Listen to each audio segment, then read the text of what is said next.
Então, está gostando das aulas do Cursol Pro? Na aula passada, a gente falou dos sistemas autônomos, né, dos sistemas isolados. E ficou alguma dúvida? Ficou alguma questão que você não entendeu direitinho? Volta lá, assiste a aula de novo, ou então me escreve, né, me manda um e-mail. Ou então, a terceira opção, que também é bastante interessante, participa das nossas aulas de dúvida, nas nossas aulas plantão de tirar dúvida, né? O que eu chamo de aulão de sábado, onde a gente discute e conversa, né, diretamente. Você me escreve essas dúvidas aí na hora e eu, de bate pronto, já respondo para você. Mas beleza, então na aula de hoje a gente vai falar sobre os sistemas conectados à rede, o que eu chamo de o suprassumo da tecnologia fotovoltaica. Isso mesmo, porque essa é a tecnologia e a aplicação mais popular. É aquela que você dispensa o uso de bateria, você não precisa mais de bateria, a sua bateria, entre aspas, né, o seu acumulador, o seu armazenador de energia é a própria rede elétrica. Então você se beneficia da utilização da rede elétrica para guardar aquela energia que você excedeu, que foi gerada e você não utilizou na hora. Então vamos sentar ali, eu vou mostrar para você a tela do meu computador de novo com os gráficos, as figuras, os esquemas e vamos explicar e vamos detalhar um pouco mais disso aí para você. Vamos lá! Então, ainda no nosso módulo 1, para a nossa aula 18, falar dos famosos e interessantes sistemas conectados à rede, sistemas fotovoltaicos conectados à rede, né? Então, começa a gente sempre com a nossa questionamento, nossa pergunta: o que é um sistema fotovoltaico conectado à rede, um SFCR? Bom, para começar, sinônimos, né? É a mesma coisa que on-grid, grid-tie. Então, isso são sinônimos. E aí você vê nessa figura que o sistema conectado à rede, ele tem a presença da rede elétrica, tá? E ele não tem mais o elemento bateria. Ou seja, a rede elétrica, a gente vai ver direitinho que a rede elétrica ele funciona como o nosso acumulador, a nossa bateria. Então, ele tem aí os módulos de captação, vão chegar no inversor, o inversor vai adequar essa tensão gerada nos módulos aí, que é corrente contínua, para a corrente alternada, para ser para os eletrodomésticos, para uso na residência, e vai gerenciar também se essa energia vai ser consumida ali naquele momento ou se ela vai ser mandada para a rede elétrica. A gente vai falar disso aí em maiores detalhes.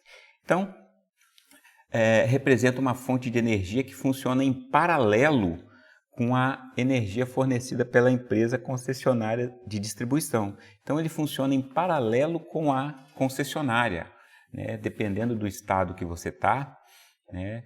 Vai ser uma empresa diferente. Aqui no Espírito Santo é EDP é Celsa, né? Então, Bandeirantes em São Paulo, CEMIG em Minas Gerais, Coelba na Bahia.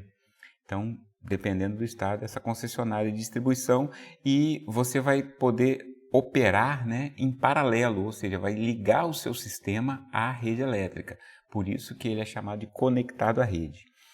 O excedente de energia produzido por esse sistema, ele é enviado para a rede elétrica, né, que a rede elétrica em inglês chama-se grid. A gente vai ver bastante isso aí nos equipamentos, nos catálogos, nos manuais. Grid, esse é o termo. Então o excedente é enviado em forma de empréstimo e pode ser utilizado num prazo de até 60 meses ou 5 anos. Sistemas on-grid existem em diversos países pelo mundo, tá? Mas cada um tem as suas próprias regras de operação, né? Então, para começar, o sistema SFCR, ele não usa bateria, tá? Ele evita as baterias e todos os seus inconvenientes. Utilizar bateria não é uma boa, então sempre que puder fugir dela. Por quê? Porque ela é uma fonte de defeito, ela tem uma vida útil reduzida, uma vida útil limitada, né? 1, 2 anos, dependendo do uso. Alguns tipos de bateria têm necessidade de manutenção, tá? De repor o líquido, e todas elas apresentam grande peso, volume e custo, tá? E aí o sistema conectado à rede, ele não usa bateria, ele evita as baterias porque ele usa a rede elétrica como o elemento armazenador. Ou seja, a rede elétrica é como se fosse um grande tanque, tá, de energia onde você deposita aquilo que você não vai usar no momento, fica guardadinho lá e na hora que você precisar você pega. Então, num uso típico residencial, né, você sempre vai precisar de energia elétrica à noite e à noite o seu sistema fotovoltaico não está gerando. Então, você vai poder pegar a energia da rede elétrica à noite e aí você vai contabilizar o que você gerou, o que você consumiu e no final das contas, no final do mês, tem o valor líquido, né? Ou você fica com um saldo que pode ser usado no mês seguinte, e no seguinte, e no seguinte, por até 60 meses, ou você tem um déficit que você acerta e você paga isso aí. O modelo adotado no Brasil chama-se compensação de energia elétrica ou compensação tarifárica. É isso que eu estou falando, né? Então, a partir da Resolução Normativa 482 de 2012 e que foi alterada, atualizada pela 687 de 2015, que tem essa imagem aí. Na verdade, esse documento foi baixado aí no site da ANEEL, tá? É uma imagem só ilustrativa. Eu vou disponibilizar para vocês na área de download o documento completo. Aqui você não é para você ler, é só para ilustrar. É um documento pequeno, vale a pena a gente dar uma lida. Na verdade, eu acho que eu vou fazer até melhor. Eu vou gravar uma aula, tá? Destrinchando e explicando cada passagem ali no módulo de projeto. A gente vai dar uma passada aí e vai destrinchar essa resolução. Mas, basicamente, esse sistema de compensação de energia elétrica ele começou a ser permitido oficialmente no Brasil, né? Antes você não podia conectar a rede elétrica. Ele passou a ser permitido oficialmente a partir da Resolução 482 da ANEEL, Agência Nacional de Energia Elétrica, que entrou em vigor em 17 de abril de 2012. Então, essa data é um marco para o setor fotovoltaico, muito importante, e que de lá para cá, né, de abril de 2012 para cá, o setor deslanchou realmente. Ela foi alterada, né, foi melhorada, atualizada pela Resolução Normativa 687 em 24 de novembro de 2015. Então, no Brasil, pelas regras atuais, não se permite uma comercialização, não se permite uma negociação financeira de energia. Ou seja, você não vai receber em dinheiro pelo excedente. O que você recebe é um crédito energético para ser utilizado dentro de um prazo de validade. Tá? Em alguns países é permitido e isso aí funciona dessa forma, onde o consumidor ele pode receber, inclusive, no final do mês. Então, se ele gerou mais do que ele consumiu, ao invés de ele pagar uma conta, ele tem lá um crédito, ele tem uma grana lá para receber. No Brasil também não é permitido que o consumidor, né, que o usuário, que a instalação, ela opere no modo ilhamento, ou seja, ilhado significa se faltar energia da rede elétrica, então, por exemplo, no seu bairro ali, todo mundo está sem energia e a sua casa tem um sistema fotovoltaico, ele não pode ficar operando, não pode ficar ligado. Tá? Os equipamentos eles são projetados para desligarem no caso de falta de energia elétrica ao redor. Então, tem essa questão também. Essa resolução normativa, né, 482 e depois a 687, elas estabeleceram os conceitos de microgeração e mini-geração distribuídas, que é justamente isso, o consumidor, né, o pequeno consumidor, a pequena instalação elétrica, ela tem uma microgeração, ou seja, ela tem uma pequena fonte, que é o sistema fotovoltaico, não só ele, tá? O conceito de microgeração e mini-geração, ele vale para geração eólica, tá? Para geração de biomassa, para geração térmica, para motor a combustão tocando um gerador elétrico, para hidroelétrica, pequenas centrais hidrelétricas. Então, todas essas fontes aí, elas podem ser ligadas na sua residência, na sua instalação elétrica, e dependendo da faixa, se for até 75 kW, ela é considerada microgeração. Se for acima de 75 kW e abaixo de 5 MW, ela é considerada mini geração, tá? E aí acima de 5 MW já é considerado realmente uma usina, né? Uma usina de grande porte. E aí agora eu vou explicar com um pouco mais de detalhe, mas também ainda dentro do nosso módulo de conceitos iniciais, né? Não vão ser todos os detalhes agora, a gente vai ter bastante aula pela frente ainda para falar mais disso aqui. Mas uma visão geral, um diagrama de blocos aí, o que a gente tem? Começando do lado direito, você tem o Sol, né? Que vai mandar luminosidade para o módulo. O módulo ele vai produzir uma tensão CC, uma corrente contínua. Essa corrente contínua vai passar pelo inversor, vai ser transformada em corrente alternada, tá?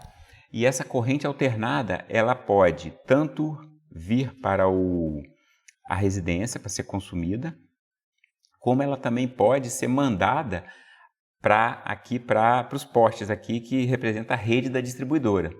Então, aqui no meio do caminho, entre a distribuidora e a sua instalação, tem o medidor. E aí ele tem uma característica que é um pouco diferente dos medidores antigos, né? O famoso relógio. Esse medidor especial ele é bidirecional, ou seja, ele funciona em duas gerações.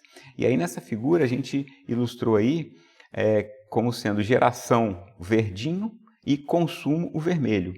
Então, na minha casa, aqui embaixo, na minha instalação, eu posso ter energia tanto de geração própria, quanto de consumo vindo da distribuidora, tá? E esse medidor ele vai verificar isso. Se você está pegando alguma coisa de consumo, ele vai rodar num sentido. Se você está enviando, emprestando assim para a distribuidora, ele vai rodar no outro sentido. É claro que os medidores atuais eles não são mais eletromecânicos, eles não têm mais esse disco que gira.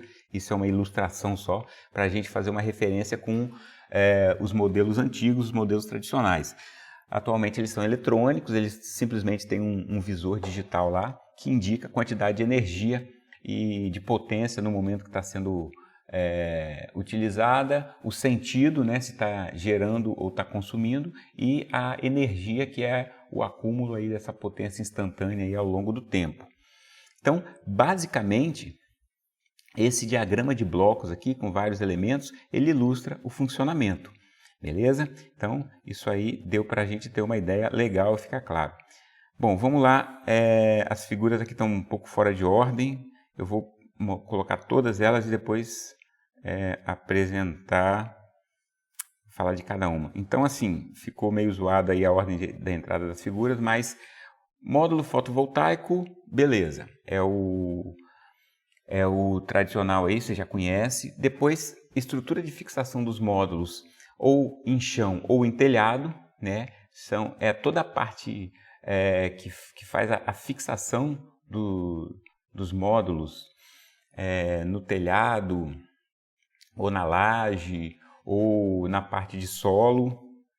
O inversor grid tie, o inversor aqui que é um inversor que ele funciona sincronizado com a rede, ele só funciona se estiver ligado à rede. Ele também é chamado de inversor interativo, porque ele interage com a rede elétrica. E os outros acessórios, né, que é comum também na parte de sistemas isolados, a gente viu, que são fusíveis, cabos, conectores, caixa de ligação, sistema de aterramento e etc. Essa é a parte pequena aí, os componentes pequenos aí da instalação. Mas então isso aqui deu um geralzão dos principais componentes. Uma outra ideia importante, tá, que a gente precisa começar a discutir já, e também de novo vai aprofundar mais nas próximas aulas, mas já vamos começar a discutir hoje, é a questão das associações em série ou paralelo dos módulos. Então, esse retângulo aí que está numerado 1, 2 até N, isso é a simbologia que eu vou usar para módulo fotovoltaico, tá? E aqui embaixo eles estão ligados em série, né? O positivo de um é ligado no negativo de outro. Então ele vai fazendo uma ligação em série. Característica dessa ligação é que a tensão total é a soma da tensão de cada um dos módulos. Então você pode ver aí essa indicação de V vai ser V1 mais V2 mais Vn. É a soma. E a corrente, que está indicada aqui, ó, I1, I2, I3, I4 até IN, a corrente é exatamente a mesma. Porque a corrente que passa num módulo, ela vai também passar no outro, ela vai passar no outro. Ou seja, o caminho da corrente é único, então a corrente é a mesma. A tensão é a soma e a corrente é única para todos eles. Isso é associação em série. No caso da associação em paralelo, a gente tem uma situação um pouquinho diferente, que é a tensão, ó, V1, V2, V3, Vn, é a mesma tensão, é o V, a tensão é única, porque eles estão ligados em paralelo. Já a corrente, ela é a soma.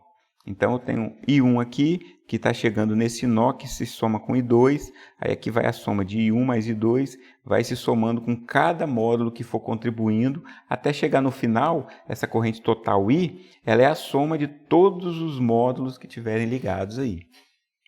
Então, no caso das ligações em paralelo, a gente tem uma tensão que é igual para todo mundo, uma tensão única e uma corrente que se soma.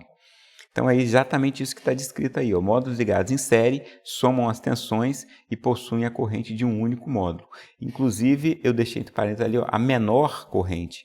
Ou seja, se houver diferença entre as correntes de cada módulo, que vai prevalecer é a menor. Tá? E por isso que é importante colocar todos os módulos iguais. Módulos ligados em paralelo, as correntes elas são somadas, né? O segundo caso aí que a gente viu, e a tensão é a mesma.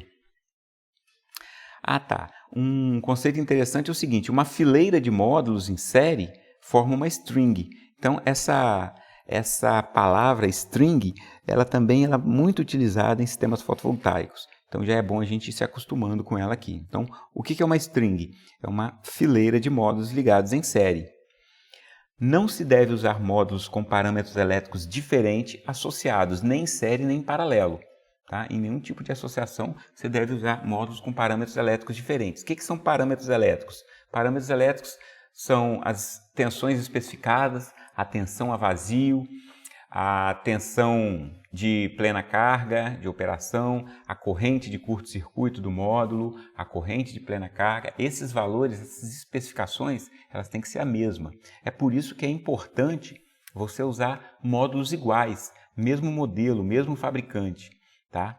Então, inclusive, mesmo que eles tenham os mesmos parâmetros de fabricante lá na especificação, no catálogo, você não deve usar módulos de diferentes fabricantes. Isso vai provocar as chamadas perdas por mismatch. Na verdade, a gente vai ver mais à frente também detalhes sobre perdas. Isso é um tipo de perda, são pequenas diferenças.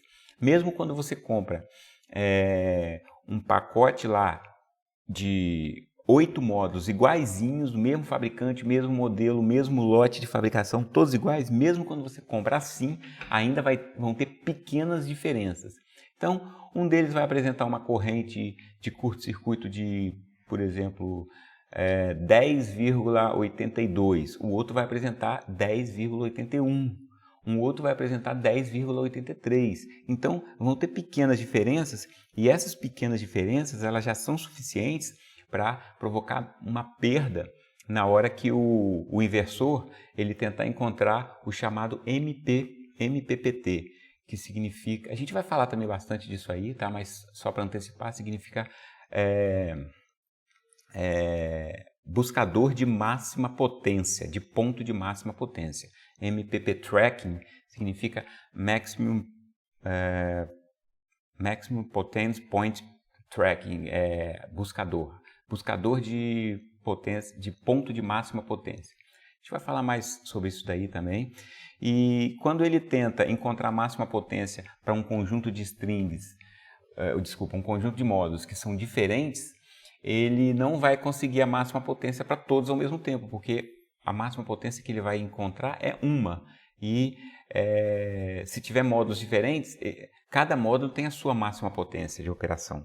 Então, se eles tiverem parâmetros diferentes, não vai acontecer. Então, essas pequenas variações no processo de fabricação provocam as chamadas mismatching, perdas por mismatching. Geralmente, cada string tem um MPPT, tá? Tem um Maximum Point Potence Tracking. Tem um buscador de ponto de máxima potência, por string, né? Esse MPPT ele é configurado por cada string.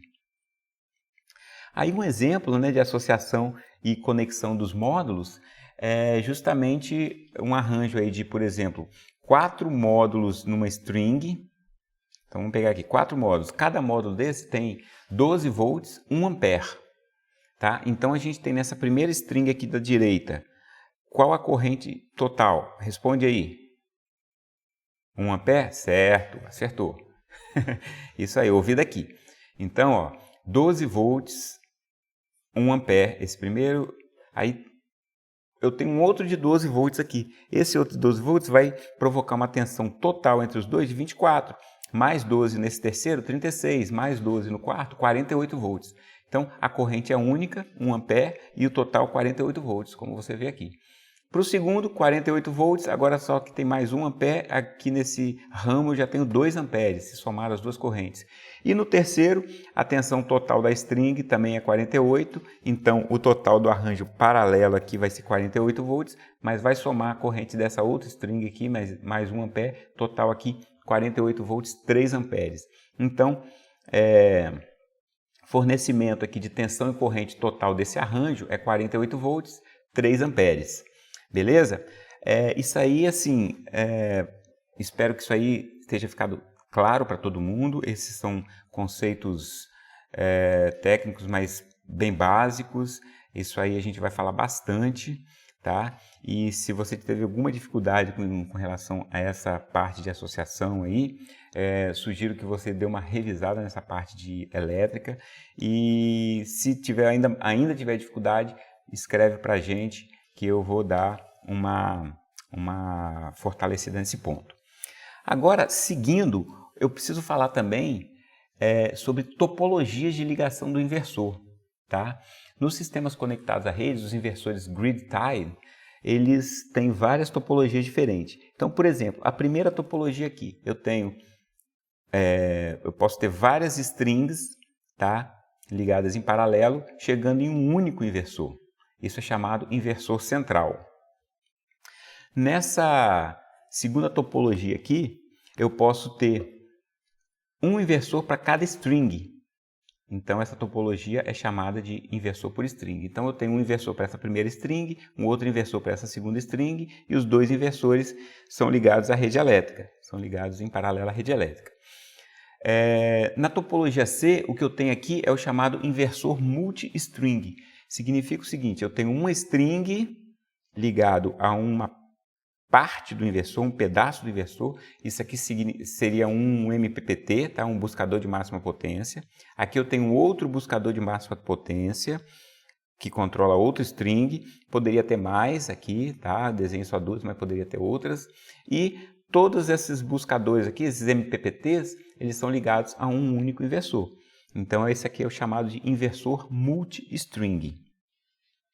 E, finalmente, uma tecnologia aqui para sistemas menores, né? E que podem ser, inclusive, conectados em vários arranjos, aí, formando até um sistema até maior, que são os microinversores, onde você tem um inversorzinho bem pequeno para cada módulo. Então, você pode ir associando todos esses inversores aqui e acabar formando um sistema maior. Beleza? Ficou clara essa parte também de topologia? Topologia é uma palavra que significa formas de ligação, tá? Arranjos elétricos, esquemas de ligação, isso daí. Então, eu tenho a topologia inversor central, normalmente para usinas ou para sistemas de grande porte. Eu tenho um inversor por string, que já é para sistemas médios e pequenos. Inversor multistring, também em sistemas médios e pequenos. Inversor inversor por módulo, né? Um inversor em cada módulo, ou em um conjunto de 2 módulos, um inversor a cada 2 módulos, ou seja, um microinversor, um inversor bem pequeno, que eles podem ser agrupados aí, formando sistemas também pequenos, médios, beleza? Então, essa é a parte de sistemas conectados à rede, uma introdução, uma visão geral, um conceito inicial sobre isso daí. A gente está finalizando já o nosso módulo 1, então vai ter mais uma aula onde a gente faz um overview de várias tecnologias e vários arranjos, vários tipos, e com isso a gente já está encaminhando, tá, para as últimas aulas do módulo 1 e a gente já vai ter condição de começar a conversar sobre projeto. Beleza, então. Ficamos por aí. Até a próxima aula. Um abraço. Tchau.